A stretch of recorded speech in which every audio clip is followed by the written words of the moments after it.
with me, we got to get the congressmen elected and we got to get the senators elected, because we can take the Senate pretty easily.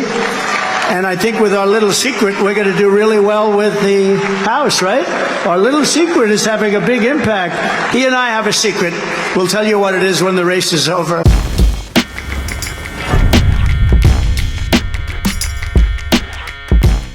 So, tomorrow is November 5th, Election Day, and I'm going to give you exactly what to expect for most of the day after Election Day, and then an even more extenuated timeline that goes all the way out to January 6th and then January 20th. Day one, November 5th. And no, I don't have any notes. I'm just giving you what I know in the clearest language I can. It's going to be like any other day. Be careful of all polling spaces, all polling stations, every line. Just be careful, because people are unhinged. It's that kind of place. There are only 3 places where I suggest heightened alert: Arizona, North Carolina, and if you're at a college campus in Florida. They've changed the laws in such a way that they encourage foolishness. Stay on heightened alert there only. That's all. Most places will have heightened security. Everybody's going to be ready for this. There's no reason to carry some firearm or to, hide in the bushes or go around with binoculars waiting to see who's on the rooftops. That's not the case. But there's another fact that you should be aware of and take comfort in. Donald Trump will lose the popular vote. Guaranteed, without a doubt, it's a fact. If I'm wrong, well, I'll shut my channel down. And I mean that. So, here's where things get touchy. We have 3 options. Donald Trump could win the Electoral College. If Donald Trump wins, if you're a migrant or you're here on a work visa or you're here for visiting, go ahead and prepare your plans to go home before you get sent home. If you're black and brown, of any kind, anywhere, prepare to watch the news daily. Other than that, I got nothing for you. If Trump wins, that's it. Now, I forgot something that's kind of important. All of the polls are being skewed by for-profit pollsters paid for by Republicans ever since 2021. Understand that Kamala Harris is most likely going to win, and those polls were bought for and paid for to make it seem closer than it is so that they could try to steal the election afterwards. It's not that close. That's only if every single one of us votes. It's not in the bag. If every single one of us votes, and we do what I'm going to tell you to do at the end of this video. If we follow my advice at the end of this video and everybody votes, we got this. After all of that, this is what you're likely going to see tomorrow, what to expect tomorrow, not to be surprised at all. The best case scenario, sometime after 10 p.m., around 12 midnight or 12:30 a.m., in between that time, if you see Donald Trump come out and declare that he's won, he's winning, or they should stop the count. That's the best case scenario. Because that means that Kamala Harris is winning so much, is so overwhelmingly winning according to the exit polling and the people leaving the stations and the numbers that we already have from early voting, that it will be a landslide. That's the best case scenario. Why? I'll tell you right afterwards. Quick disclaimer, please understand, like every election ever, we will not know who wins on the day of the election. Nobody will know. It will take at least 24 hours. And with the people expected to vote, the numbers in this election, it may take longer. We will not know who won on the 5th, or maybe even the 6th. Just facts. Worst case scenarios. Things get worse every hour after 12:30. Every single hour, the stakes rise, because that means that we still don't know. If 2 a.m. he doesn't come out of his hole, it's too close. If 4 a.m. he doesn't come out of his hole, it's way too close. If Donald Trump comes out, which is somewhere around 7:30 the next day, which will probably be the absolute worst case scenario, anytime after that, it's all the same. If at 7:30 a.m. on the 6th, Trump says, hey, we were winning, and they stole it from us again, understand that he's just using a phenomenon that has been a phenomenon since I've been alive, a red mirage. The red mirage every single year since I've been alive, and since most of you have been alive, is that during election day, more rural places vote red. It takes less time to count. More urban areas vote blue. A lot of people. It takes more time to count. Usually, mail-in ballots are more blue. Early voting is more blue. So these things take longer to count or come in afterwards. The red mirage has happened forever. Election cycle 2020 was the first time anybody made us think about it. It was always known. And the fact that it took that long for him to come out means that it's been close all night.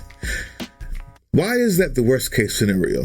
If you remember, Donald Trump said, I have a secret during his Nazi rally. Check it out. With me, we got to get the congressmen elected and we got to get the senators elected, because we can take the Senate pretty easily. And I think with our little secret, we're going to do really well with the House, right? Our little secret is having a big impact. He and I have a secret. We'll tell you what it is when the race is over. What many scholars believe that secret was referring to is the idea that the Electoral College can be diminished in number by refusing electors by a deadline of December 11th. Let him explain.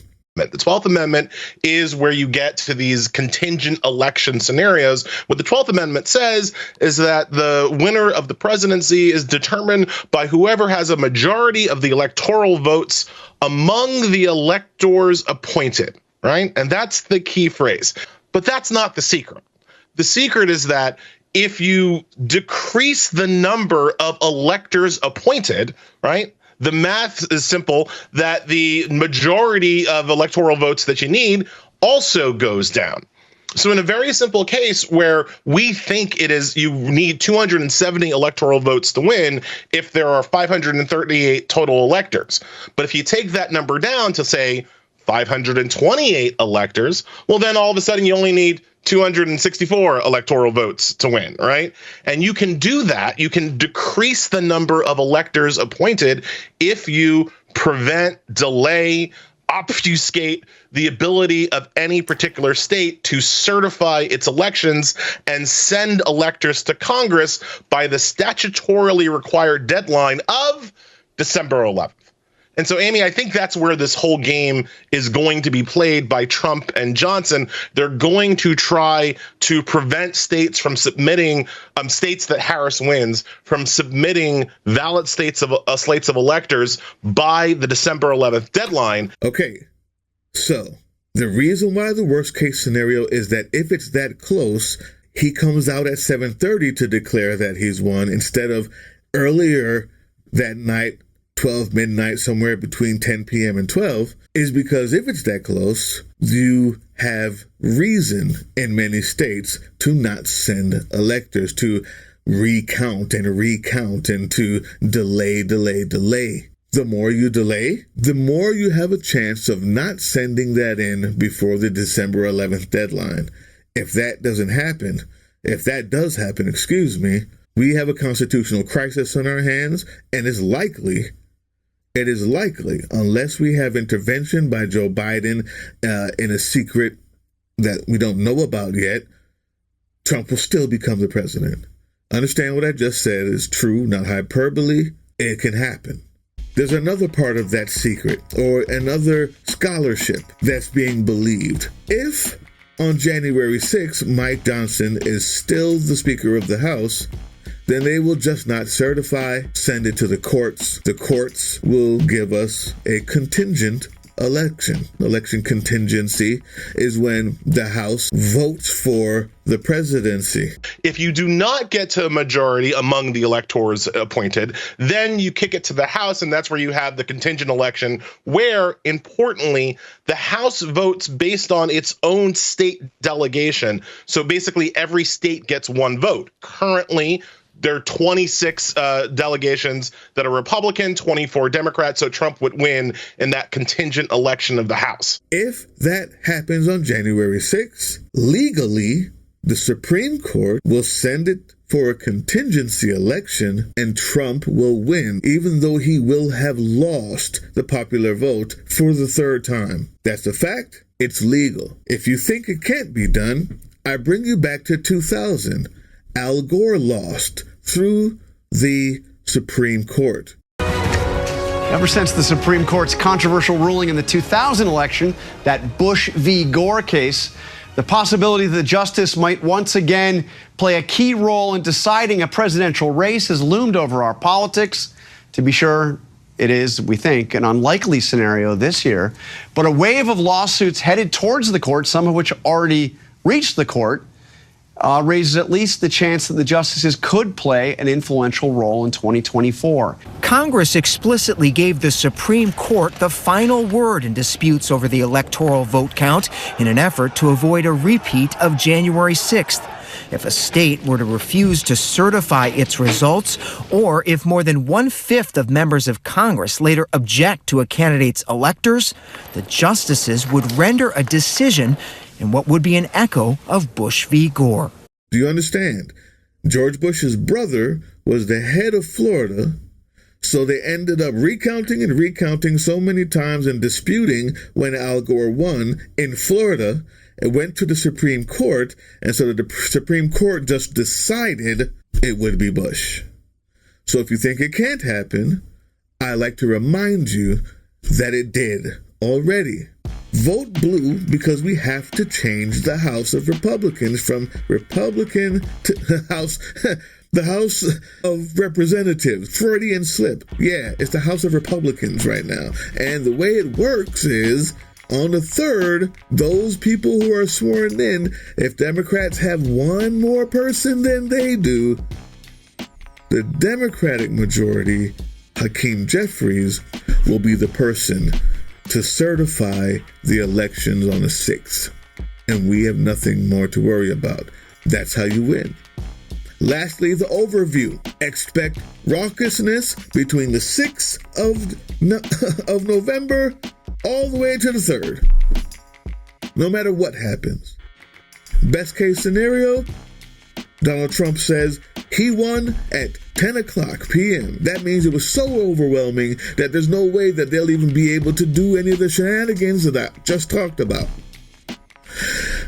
Every hour after midnight that he doesn't concede or that he doesn't say that he won and start the foolishness is a worst case scenario. Every hour that he doesn't start the foolishness. Understand that the foolishness will start. He will say he won no matter what, without the count being finished or even close. But if we have voted in a blue wave in the House, not even the Senate, because Kamala Harris is in charge of the Senate this time.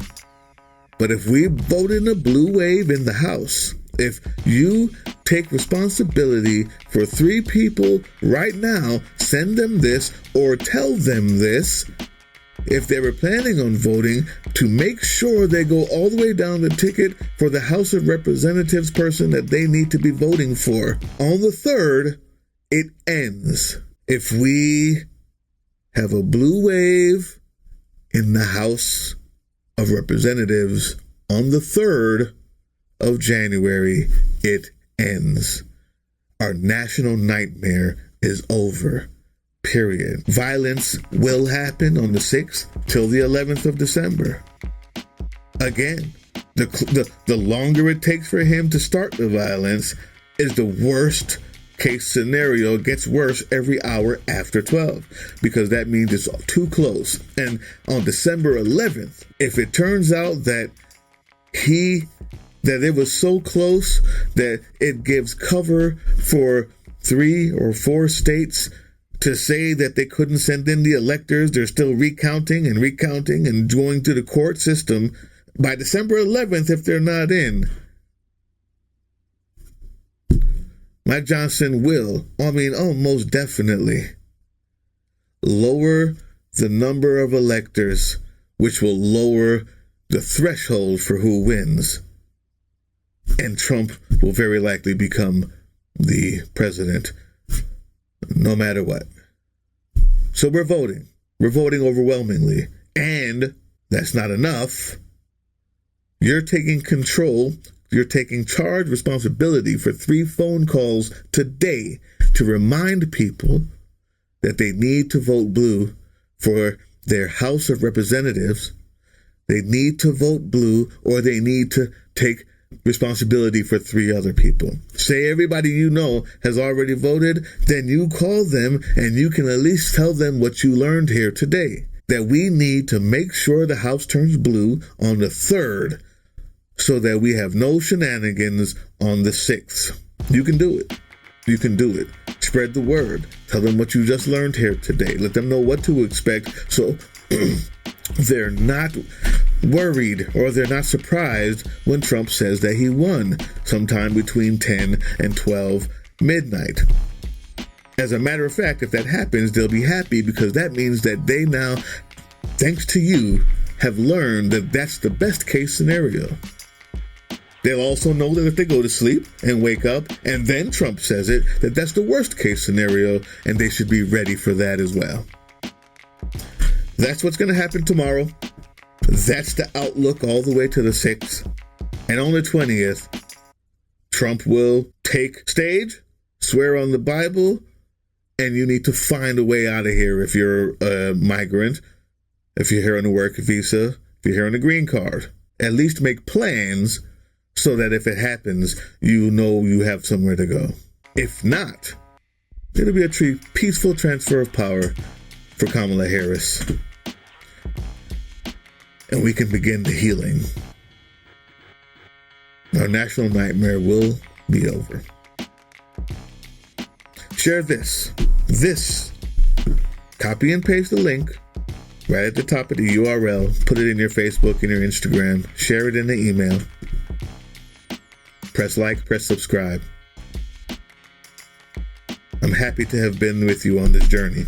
Tonight, 7 o'clock, I'm going to be doing a live show with Big Sarge, otherwise known as Admin Tim, from the Sons of Liberty channel and Facebook page. And we're going to be talking about how did we get here? How did Republicans go so far right? How has the Democrats allowed this to happen? And where we are now. This has been a common question asked by both of our fans, so we're doing it for you. And we're doing a live Q&A. We're going to be answering your questions. You want to know how we got here? What's the political climate like this come from? What we can do about it? How has it affected this country? How will it affect us in the future? How to get away from it? Everything. Live Q&A, 7 o'clock tonight. See you guys there, right here on this channel. All right, thanks. Bye.